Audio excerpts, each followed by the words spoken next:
आप सभी भाई बहनों का आध्यात्मिक ज्ञानात्मक चैनल की संध्या बेला ज्ञान कक्षा में एक बार फिर स्वागत है। आज की चर्चा का विषय है स्थूल शरीर किसका गुलाम।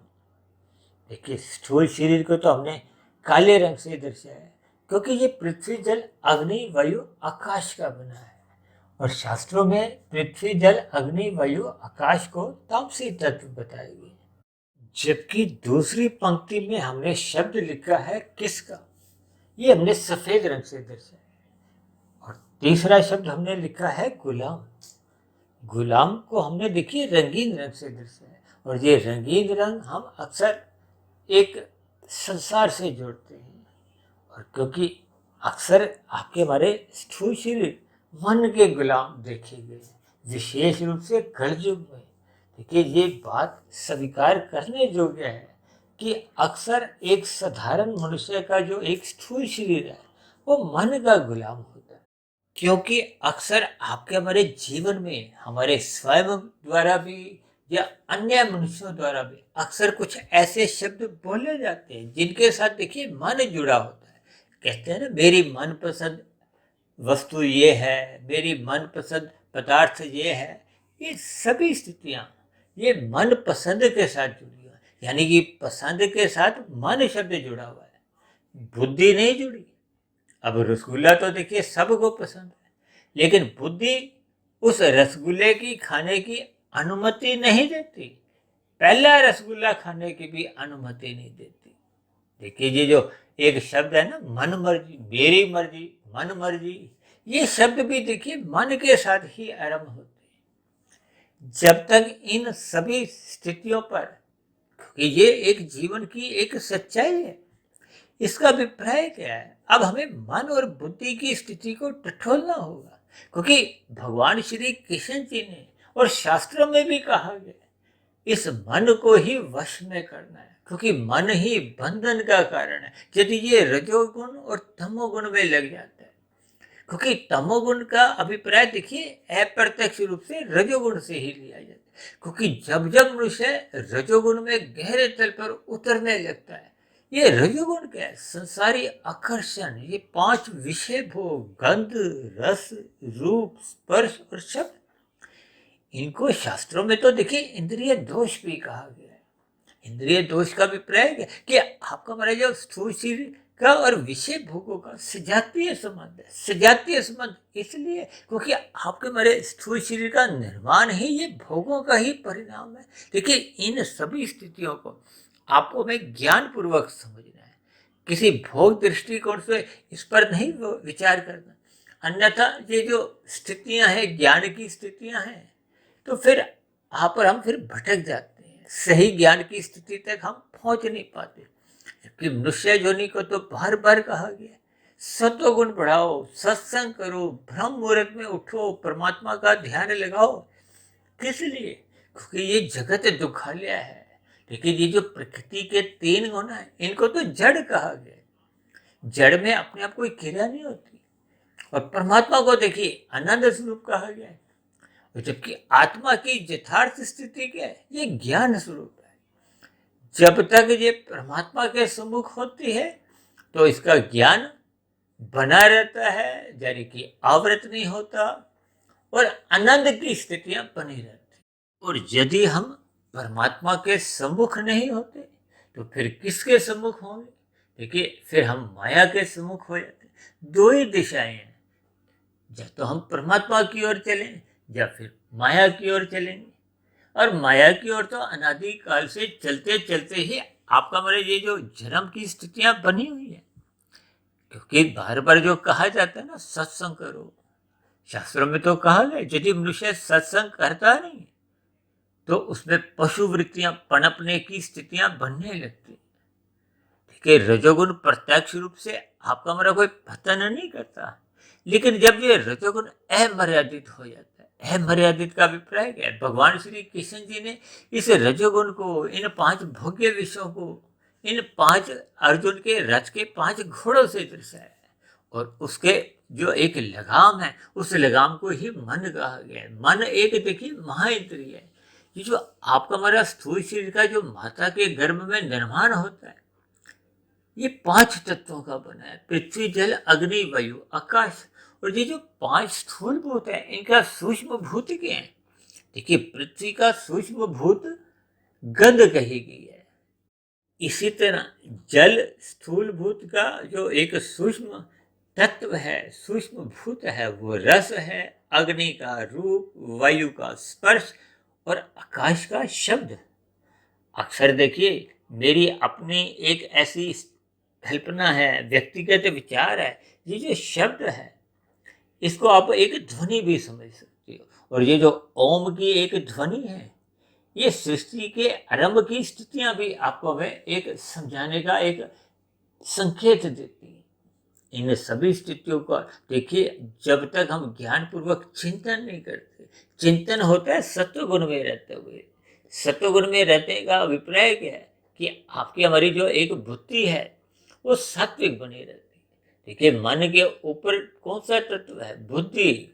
और बुद्धि ही आत्मा की एक पड़ोसन है। मतलब आत्मा और बुद्धि ये बिल्कुल निकट एक स्थिति है। इसीलिए तो शास्त्रों में कहा गया है, निरंतर सत्संग करो, क्योंकि ये बुद्धि परमात्मा ने तो हमें आपको सात्विक दी है। और सात्विक बुद्धि निरंतर जब सत्संग करती है, तब तक ही बनी रहती है। और जब तक सत्संग नहीं करती, तो फिर ये सात्विक बुद्धि लंबे समय तक रह नहीं पाती। फिर इसमें रजोगुण की प्रधानता बनने लगती है, यानी कि बुद्धि फिर राजसी बनने लगती है। अब मन तो देखिए, पहले ही एक महाइंद्रिय होते हुए वो 5 ज्ञानेंद्रियों से 5 भोग्य विषयों का सुख भोगने में उसकी इच्छा बनी रहती है। और इसी के लिए वो 5 कर्मेंद्रियों का भी इस्तेमाल करता है। देखिए, 5 ज्ञानेंद्रिय के नाक, जीभ, आंख, त्वचा, कान, ये भी स्थूल शरीर की एक गोलक है। और ये जो 5 कर्मेंद्रिय हैं, हाथ, पैर, वाणी, लिंग, गुदा, इन 5 कर्मेंद्रियों में देखिए, ये जो हाथ, पैर, वाणी से ही हम जितने भी कर्म करते हैं, और इन्हीं किए गए कर्मों पे ही ये जो सरकार द्वारा कानून की प्रक्रिया है, यानी कि कानूनों का पालन भी आपको में इन स्थितियों में करना होता है, स्थूल शरीर के स्तर पर। और यदि हम स्थूल शरीर के स्तर पर इनका उल्लंघन करते हैं, तो आपको में एक जो कानून के विरुद्ध एक दंड है, वो फिर आपको दंड मिलता है।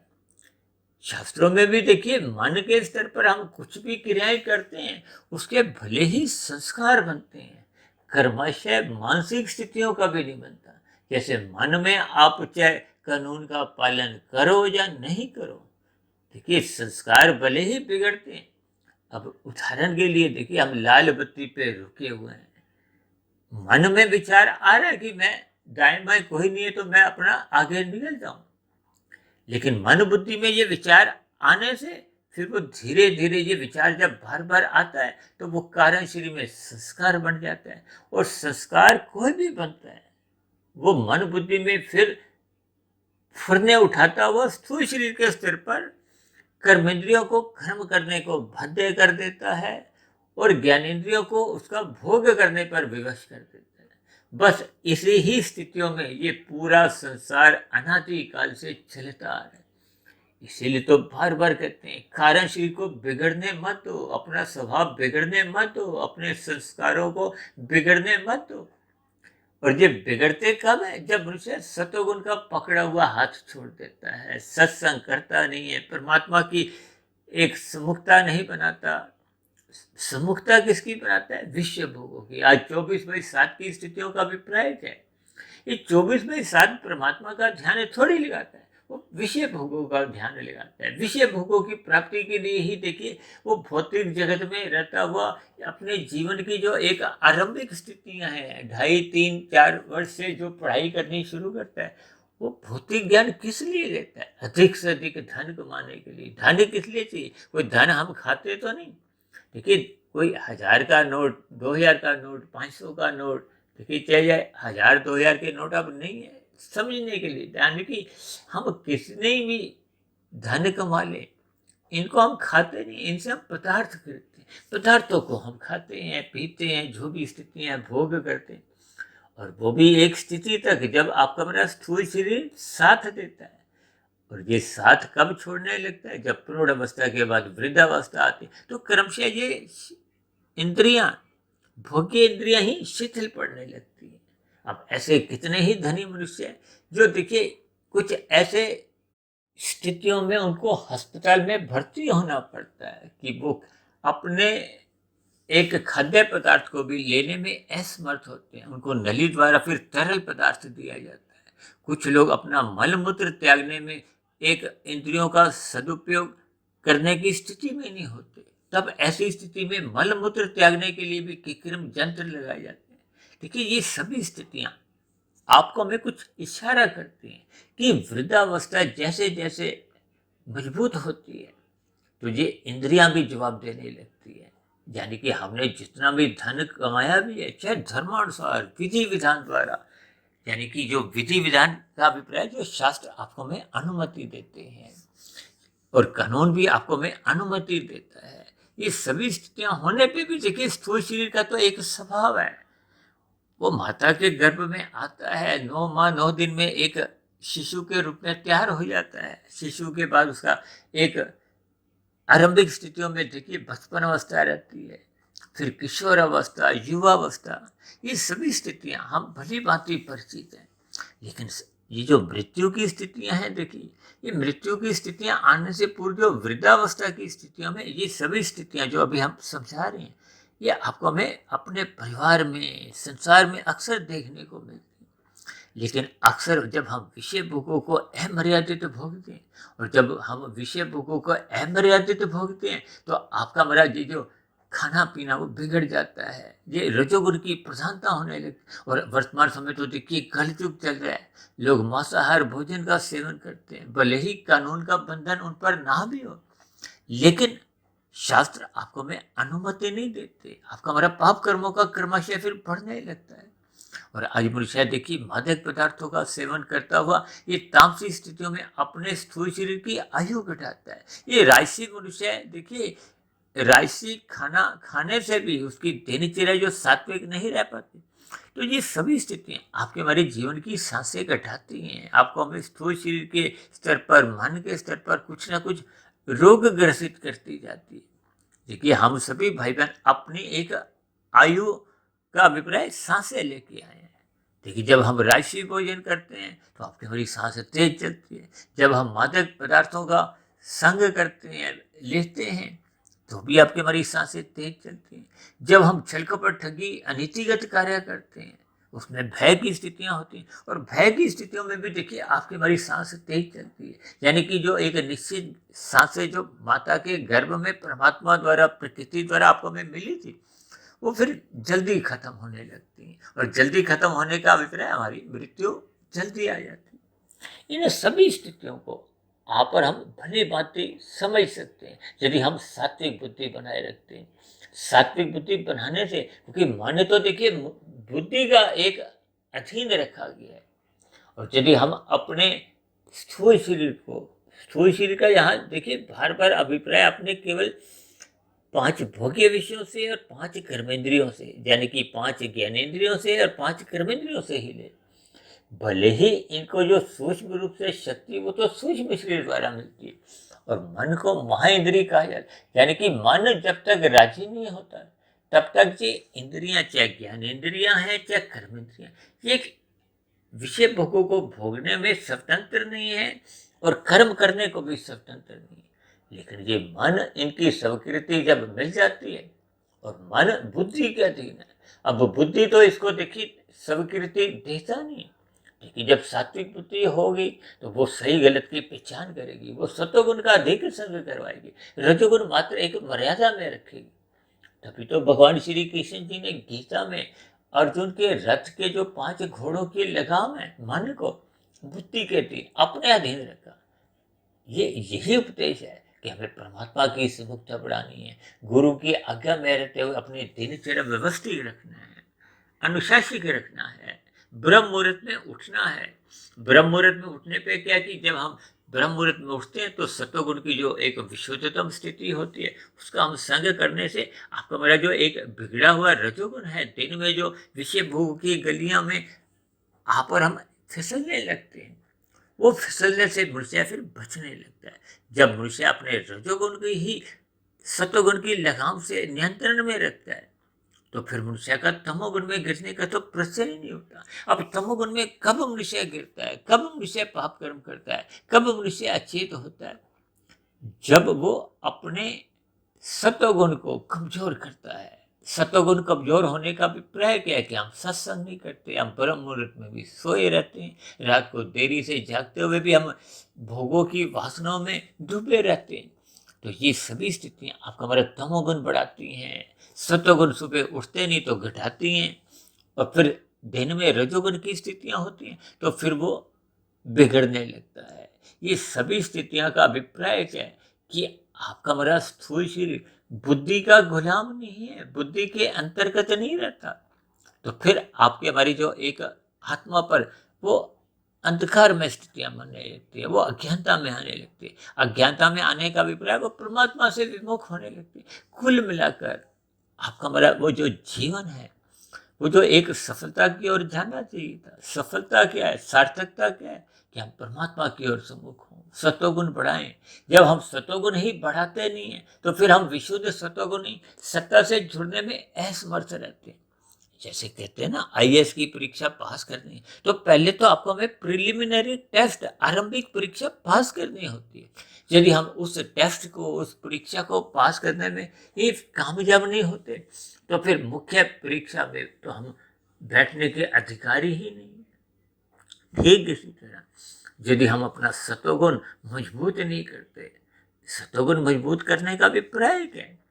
देखिए, तमोगुण, रजोगुण और सतोगुण, अक्सर हम इनको 1-10-100 से संबोधित करते हैं, क्योंकि कहते हैं ना, छीन के मत खाओ, कर्म करो। इसलिए छीनना क्या है? 1 तमोगुण, और रजोगुण क्या है? कर्म करके खाओ। वो 10 की स्थिति है, इसलिए उसको कहा है कि 10 गुना अच्छा रजोगुण है तमोगुण से, और रजोगुण से भी अच्छा क्या है? सत्वगुण। उसको हम 100 कहते हैं। किस लिए? कि पहले धर्मानुसार कमाओ, जैसे जैसे शास्त्र कहते हैं उसके लिए मेहनत करो, और कमाकर पहले दूसरों को खिलाओ, परोपकार के कार्य करो, फिर खुद खाओ। तो ये रजोगुण से भी अच्छा, क्योंकि रजोगुण ही मनुष्य, देखिए, धर्मानुसार कमाता तो है लेकिन दूसरों को धर्मानुसार कमाने में दुखी भी नहीं करता और सुखी भी नहीं करता, और दूसरों को खिलाता भी नहीं है, स्वयं ही खिलाता है, अपने परिवार को खिलाता है। ये सभी स्थितियों के भावार्थ आपको में समझने होंगे। अब जब हम सतोगुण में परोपकार के कार्य करने लगते हैं, भले ही सकाम भाव से अभी हो रहे, लेकिन जैसे जैसे फिर हम 100 पे स्थित हो जाते हैं और यदि ज्ञान टिकने लगता है, विवेक शक्ति जगने लगती है। देखिए, विवेक शक्ति जगने का अभिप्राय क्या है? जब सात्विक बुद्धि निरंतर बनी रहती है, हम परम मुहूर्त में उठने लगते हैं, तो फिर परमात्मा द्वारा एक शक्ति ऐसी है जो विवेक शक्ति है। देखिए, बुद्धि के ऊपर की जो एक स्थिति है वो विवेक शक्ति है। विवेक शक्ति जगने से ही परमात्मा का ज्ञान विज्ञान समझ में आने लगता है। प्रकृति के 3 गुणों की यथार्थ स्थितियां समझ में आने लगती हैं। यही उपदेश तो भगवान श्री कृष्ण जी ने गीता में दिया है कि इन 3 गुणों से बंधो मत, अपने कर्तव्य कर्म का पालन करो, यानी कि निष्काम भाव से कर्म करो। ये देखिए 100 से आगे की स्थिति है, योग की स्थिति। अब योग की स्थितियां तो तभी बनती है ना कि जब हम सत्वगुण में मजबूत स्थिति में पहुंच जाते हैं। अब 100 से आगे 110, 20, 150, 200, 250, 300, ये एक कर्म योग की स्थितियां हैं। फिर आगे जैसे जैसे कर्म योग मजबूत होगा तो फिर ज्ञान योग में हम पहुंच जाएंगे। फिर प्रकृति के ये जो 3 गुणों का सूक्ष्म ज्ञान है, आपके मेरे 3 शरीर हैं, ये भी तो देखिए गुणों के ही बने हैं, प्रकृति के 3 गुणों से ही बने हैं। स्थूल शरीर, सूक्ष्म शरीर, कारण शरीर, और फिर आत्मा परमात्मा का जो एक सजातीय संबंध है। आत्मा ज्ञान स्वरूप है, परमात्मा आनंद स्वरूप है।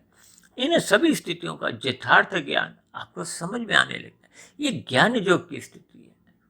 देखिए, जब हम कर्म करते हैं, चाहे वो छीनने का कर्म करते हैं, चाहे वो राशि हो, चाहे सात्विक हो, पुण्य कर्म, ये सभी सकाम कर्म फल पाने की इच्छा से, ये कर्म फल सिद्धांत के अंतर्गत आपको में फिर फल मिलते हैं। और जब हम फल चाहते ही नहीं, निष्काम भाव से कर्म करते हैं, तो फिर फल शब्द हट जाता है, यानी कि कर्म के साथ फिर जोग जुड़ जाता है। इस कर्म योग, फिर ज्ञान योग, यानी कि जोग बना रहता है। जोग शब्द आत्मा परमात्मा की एक सम्मुखता की स्थिति है। और जब भक्ति योग बन जाता है तो भक्ति योग में तो आपकी हमारी परमात्मा की निकटता इतनी मजबूत होती है कि परमात्मा का स्मृति हर क्षण बनी रहती है। ये सभी स्थितियां जब मनुष्य के जीवन में बनने लगती हैं तो कारण शरीर बहुत तीव्र गति से शुद्ध होता जाता है और फिर एक ऐसी स्थिति बनती है जब कारण शरीर में बुरे संस्कार दग्ध बीज हो जाते हैं। जब पूर्ण रूप से दग्ध बीज हो जाते हैं तो वो पूर्ण अवस्था है, मायातीत की स्थिति है। ऐसी स्थिति में देखिए जब फिर स्थूल शरीर मरता है तो फिर कारण शरीर तो पहले ही शुद्ध हो चुका है, उसमें नए जन्म का कोई एक पात्रता बाध्यता ही नहीं होती। तब ऐसी स्थिति में कारण शरीर पहले समाप्त हो गया, कारण शरीर के समाप्त होते ही सूक्ष्म शरीर समाप्त हो जाता और स्थूल शरीर तो पहले ही सबके बिना प्रयासों के सबके ही समाप्त होते आए। अब तीनों शरीर समाप्त हो गए तो फिर आत्मा अपने मूल स्वरूप में यानी कि परमात्मा के सानिध्य में मोक्ष की स्थिति को हो, आनंद की स्थिति को प्राप्त होती है और लंबे काल तक मोक्ष काल में आनंद की स्थितियों में वो विचरण करती है परमात्मा के सानिध्य में। तो ऐसी सभी शुभ स्थितियां तभी बनना आरंभ होती हैं यदि हम अपने स्थूल शरीर को मन का गुलाम नहीं बनाते, यानी कि अपने मन पसंद को, मन मर्जी को एक अलग बंद कर देते हैं और किसकी मर्जी रखते हैं? गुरु की मर्जी के अनुसार, परमात्मा की मर्जी के अनुसार, शास्त्रों के अनुसार हम अपनी दिनचर्या व्यवस्थित रखते हैं, संतुलित रखते हैं, अनुशासित रखते हैं। तो ऐसी सभी शुभ स्थितियां जब आपके हमारे जीवन में निरंतर एक कर्म में बनी रहती हैं तो फिर आपका हमारा आध्यात्मिक उन्नति के दरवाजे अपने आप खुलते खुलते हम पूर्ण स्थिति यानी कि परमात्मा को पा जाते हैं। तो ऐसी सभी शुभ स्थितियां हम सभी भाई बहनों के जीवन में भी बनने आरंभ हो। इन्हीं शुभकामनाओं के साथ चर्चा विशेष को यहीं विश्राम देते हैं। कल सुबह फिर मिलते हैं ब्रह्म मुहूर्त ज्ञान उपदेश कक्षा में। तब तक आप अपने आध्यात्मिक मित्र सुधीर भाटिया फकीर को इजाजत दें। आप सभी भाई बहनों को बहुत बहुत शुभ रात्रि और सुबह ब्रह्म मुहूर्त में उठने के लिए मेरी ओर से बहुत बहुत शुभकामनाएं। चर्चा संबंधित आपके प्रश्नों का, आपके सुझावों का और आपकी शिकायतों का, देखिए यदि मेरी कही गई बातें आपको आधी अधूरी अपूर्ण लगती हो, मेरी कही गई बातों पर आपको कोई प्रकार की भी कोई शिकायत हो तो आपके प्रश्नों के साथ आपकी शिकायतों का भी सदा ही नीचे दिए गए कमेंट्स बॉक्स पर स्वागत है। अब चर्चा विशेष को ध्यानपूर्वक सुनने के लिए आप सभी भाई बहनों को भी बहुत बहुत धन्यवाद।